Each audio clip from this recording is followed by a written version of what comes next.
সমাজ কল্যাণ ও সমাজ শিক্ষামন্ত্রী টিঙ্কু রায় বলেন, ত্রিপুরা রাজ্যে ক্যান্সার আক্রান্ত রোগীরা যারা নিজ নিজ এলাকা থেকে ভাতার জন্য আবেদন করেছিলেন তারা বিভিন্ন কারণে সেই সামাজিক ভাতা থেকে বঞ্চিত হয়ে আসছিলেন। সেই বিষয়টিকে মাথায় রেখে চলতি বছরের 1 মে থেকে অটল বিহারী বাজপেয়ী রিজিওনাল ক্যান্সার হাসপাতালে একটি কাউন্টার খোলা হয়েছিল, যেখানে ক্যান্সার আক্রান্ত রোগীরা মাসিক 2000 টাকা করে ভাতার জন্য আবেদন করতে পারবেন। সেই কাউন্টারে এখনো পর্যন্ত 118 জন ক্যান্সার আক্রান্ত রোগী আবেদনপত্র জমা করেছেন।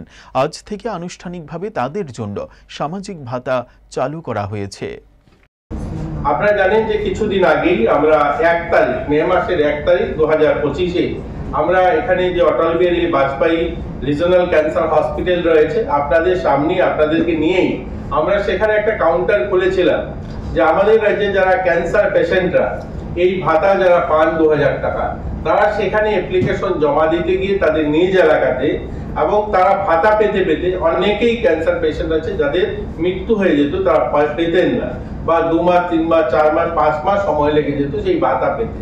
আমরা সেই ক্যান্সার হসপিটালে কাউন্টার খুলেছি যে আমরা 1 তারিখ থেকে যে সমস্ত অ্যাপ্লিকেশন পড়েছে সেই অ্যাপ্লিকেশনের সংখ্যা হলো 118 জন ক্যান্সার পেশেন্ট সেখানে জমা দিয়েছেন। আজকে আমরা আনুষ্ঠানিকভাবে তাদের ভাতাও আমরা আজকে থেকে চালু করে দিচ্ছি। আমরা এই মাস থেকে তারও ভাতা পাবেন 118 জন। এটা নিরন্তর প্রক্রিয়া, এটা চলতে থাকবে, যেখানে যেখানে আসবে সেখানে আমরা দিতে থাকবো।